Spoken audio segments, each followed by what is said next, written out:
Hi, my name's Ashlyn, and I'm 22 years old living in this camper. It is officially Christmas time already, so that means it's time to get my mini tree ready to hang up on the wall. The reason I prefer to hang my tree up on the wall is because we have 4 cats in here, and they will still try to nibble on it even when it's hung up on the wall, all the way up there. So we try to get it out of their way, but also out of the way of anything else because we don't really have a lot of space to spare in here. This is the 3rd Christmas we'll spend living in this camper, and it has gotten more special each time. I just remember where we were a year ago from today, and it sent gratitude through my body to remember we left Washington a year ago today. Our life was a mess a year ago today when we thought we could travel in the camper full time, and now we're here feeling stable. I know y'all remember when we got stuck in Washington because the truck was having issues that we couldn't pinpoint for a while. And around this time, I actually quit my job at the local grocery store in that small town in Washington. And that was because they wouldn't let me do my crossword behind the cash register, even though there would be no customers sometimes for like an hour at a time. And if there were customers in that time, it would be like 1 or 2. It was such a small town. It was a tourist attraction, and it was after peak season summer. So I remember feeling so frustrated, and they weren't giving me enough hours. And then I quit that job, and then we started having trouble with the RV park that we were staying at because we agreed to do some work for them, but they were kind of treating us like crap. And so that all led into a big episode where we were like, okay, we have to get out of here since the truck is finally fixed. And so we got out of there. And that was all a year ago today. And I was just thinking about that today, like, wow. We are doing so much better than we were a year ago. And do y'all remember when I was about to get a job at Pizza Hut over in Washington? Yeah, we'll leave that in the past. Zane's mom is coming today, which means that we have to get everything in the RV ready because she will be sleeping on our futon. And I don't want it to feel too cluttered in here with a bunch of people in here all weekend. So I've been really trying to get it all clean. And I also need to update you guys on the water heater that we got. But first, I'm going to finish cleaning. So basically, Zane's mom is coming for the weekend. She's staying from Wednesday night through Monday morning.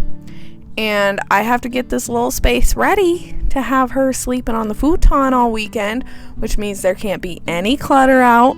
And it has to feel really nice and really sleek because she has a lot of luggage. Okay, she loves her sweaters, she loves her boots. So I have to make sure that we have enough space for all that. Plus, just having more than 2 people in this camper, okay, it's gonna get crowded. But I really do love Zane's mom so much, and she has such a special place in my heart because when I was 16, she was taking care of me all the way until we moved out of her house and into this camper. So I really do love her, and she's actually really cool. I got really blessed in the mother-in-law department, and I am super grateful for Zane's family that is going to become mine. Well, already is mine, but legally, because Zane and I are getting married. After 6.5 years of being together, it's about time. So I did up her futon real nice with the mattress pad and all. And then I continued doing my laundry with my little setup, which, bless this little setup. If you live in a camper, definitely invest in a good laundry setup because taking that stuff to the laundromat is so overwhelming when it could really just be so easy. So I love my little washer, and I love my washer for all the weird stuff that I can wash in it. Like I can wash my boots in it, and I can wash my rugs. And let me just say, we got this dishwasher at the perfect time because about a month after we got this dishwasher, our water heater went out. This dishwasher has been a lifesaver because when we didn't have our water heater, I literally could not get any of the grease off of the big dishes. So this dishwasher did God's work. Okay, I finished the majority of the cleaning. All I have left to do is fold some laundry. I went out and I did a couple of Instacart orders, and his mom is gonna be here within the next few hours. So I definitely feel like I got the space ready to have another person in here all weekend. I was going to talk about the water heater that we got. As many of you may know, we didn't have a working water heater for months. And after doing a bunch of things that we could to try and figure out to fix it, like replacing a piece, we pulled it out and inspected it. But with pulling the water heater out of the wall, the propane line busted. And so obviously we didn't feel comfortable plugging it in, because what if we blow this place up? So we were like, okay, we're gonna have to replace the propane line if we do decide to get a new water heater, which winter's coming up, and obviously we want our warm water for winter. And it just made living in here really uncomfortable. So I finally got sick of it, and I found on Facebook first a plug-in water heater so we could bypass the entire propane system, and that sparked an idea in my head. Oh my gosh, let's just find a plug-in water heater. Yes. So I found this one plug-in water heater on Amazon, which I'll put it right here, and I decided to order it used, which don't ever order an appliance used. I was like, oh, I'm saving $100. We get it shipped all the way here.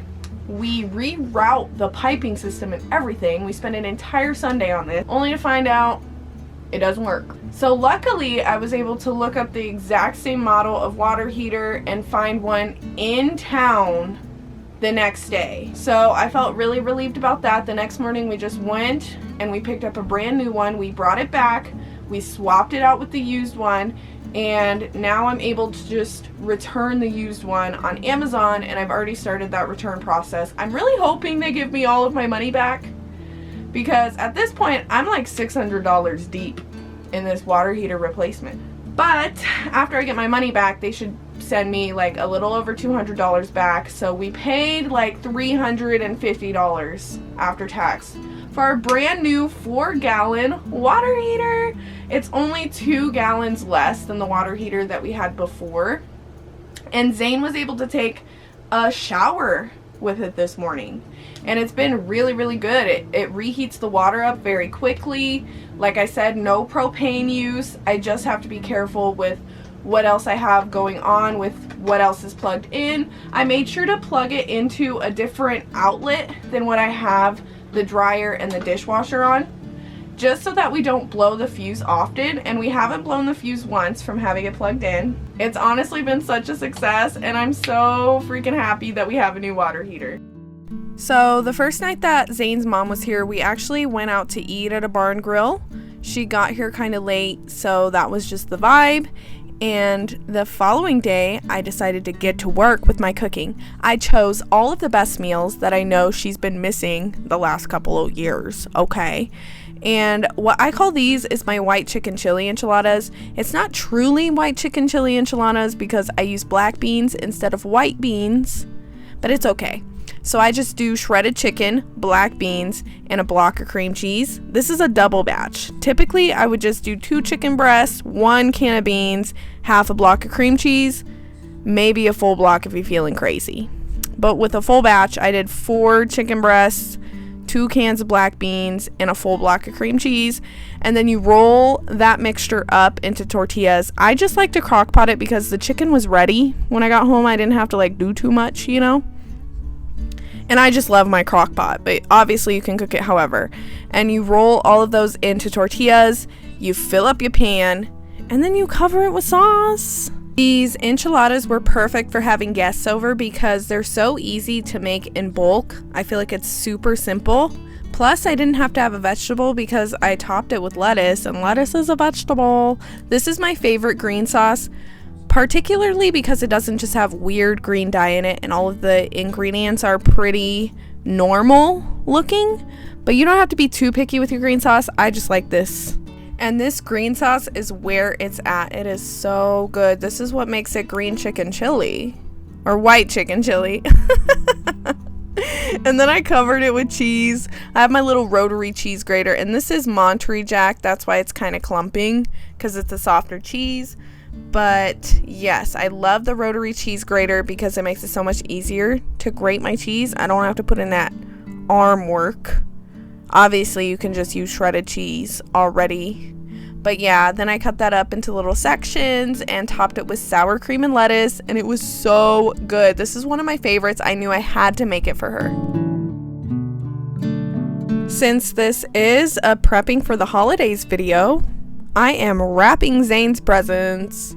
I already got his Christmas shopping done. I honestly got it all done on Black Friday. I love getting gifts. Zane's family always does gifts super last minute, but I am an early bird, okay? I love to treat him. It is so fun, and I finally get the joy of Christmas with giving. It's so fun. We're pulling out the crock pot again. We are pulling out the crock pot and chicken again. You know, you can just cook meat in the crock pot with no juice, no water, no nothing. Just throw that meat in there. Turn it on high. Now I am making my special brownies for Zane's mom because we have to have a dessert, obviously. And these are special because I put the frosting on. That's literally the only reason they're special. It's still a box mix. I'm just gonna put frosting on it. And the fluffy white frosting is where it's at with these brownies. It's so good. Since I did just put frozen chicken straight in the crock pot, I pulled it out when it was thawed enough and diced it up. I put a block of this frozen spinach in there with the chicken and seasoned it up real nice. Now it's time to add the frosting to the brownie. We had just gotten back from the mall for suit shopping with Zane. He finally got himself a big boy suit, and now I am home frosting the brownie. For that crock pot chicken, I am making my noodles because I do like to make all my meat in the crock pot. Like I said, just throw that baby on high. And I do like to put spinach in my chicken Alfredo because it adds a vegetable, so it can just be a one pot dish. You don't have to make a little vegetable on the side to make it a complete meal. I shredded my cheese, and then I made my homemade Alfredo sauce because I told you I was only making the best food for my fiance's mother. I told you that she was experiencing the best meals that she's missed from the years that I haven't lived with her. So that's what's happening in this video. I always just look up a recipe and click on the first one that pops up on Google.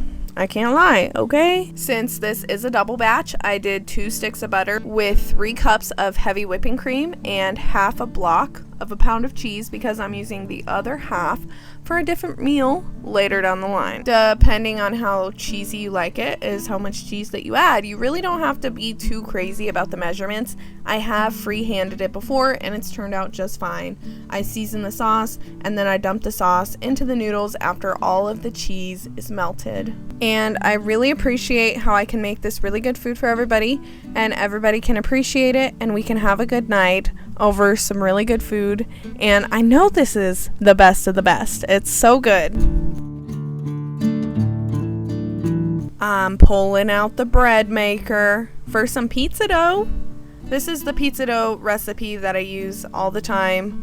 I didn't have any white sugar, so I had to use brown sugar, and it did turn out just fine. And I love the dough setting on my bread maker because I can just throw all the ingredients in here, and then the dough will be done like an hour later, and I can pull it out and start making my pizza. I had to make this makeshift pan with a piece of aluminum foil, and then evened out my dough balls so that I could make 2 pizzas because we have double the amount of people.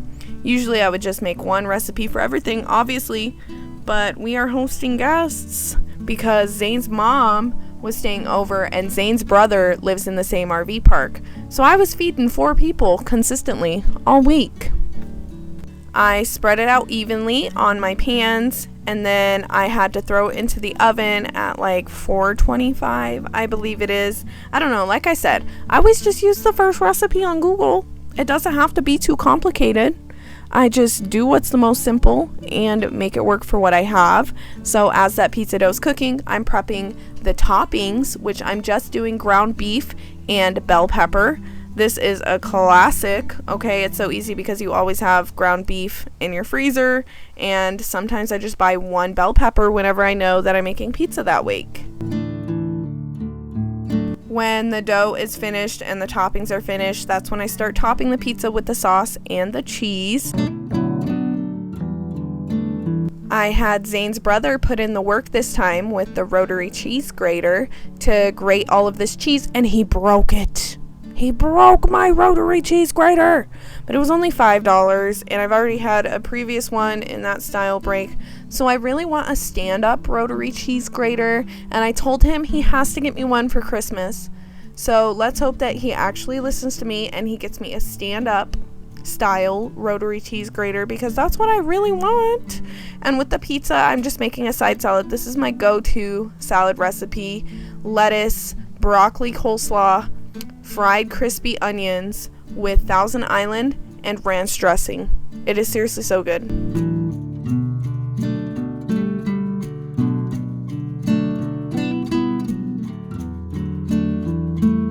Honestly, we were having so much fun connecting this weekend. Getting the food shots is really all that I got. And I finally used these chocolate and caramel cinnamon rolls that I got on sale at Fred Meyer's a while ago. I just did alternating rolls and then I mixed the caramel and chocolate. I'm getting kind of sad watching this back because I know this is the last meal that I was able to make for Zane's mom. I did my creamy potato and spinach soup, which is Zane's favorite soup, and I knew I had to put it on the menu, plus it's really easy. Diced potatoes, a block of cream cheese, a block of spinach, and some heavy whipping cream and chicken broth. And then I throw that in the crock pot, let it sit all day, let it cook up. And then I decided to make my cheeseburger biscuit rolls to be the dippers. I love a good soup dipper, whether it's just a normal biscuit or you can spice it up with the cheese and meat. Sometimes I do chicken and cheese. Sometimes if we have lunch meat left over, I'll do lunch meat and cheese. Like, it just depends really what you have. And with this biscuit dough, I didn't have any milk, so I had to make do with what I had. And good thing there was a recipe on Google for that. I diced up my beef and I got that ready as the filling. I am absolutely positive that you can use canned biscuit dough for this, but it really is so easy to make your own biscuits, girl. It is so easy to make your own biscuits with fork in your hand and some basic ingredients that you probably already have in your cabinet. And if you don't, you should put them in your cabinet so that you can actually start baking these simple ingredients for yourself. Anyway, so I just have my biscuit dough smashed down on my plate. I put half a slice of cheese because I didn't feel like grating any today. And then I put my ground beef on top and rolled it up. It could really be that easy. It could really be that easy. And then I put it in the oven and I let that cook. And then we ended up bringing all of this over to Zane's brother's camper because we actually redid Zane's brother's camper for like a whole day because he was living with his TV on top of a storage crate with a piece of plywood. He didn't even have a coffee table. And I was like, no wonder you're depressed. We need to redo this. So we went over and we fixed his camper and we had dinner over there. So it was really fun. It was really nice. And yeah, I'm really glad that she came and everything was so fun. And I'm so grateful for my fiance's family. Anyways, thank you, friend, for sticking till the end. And I'll see you next time.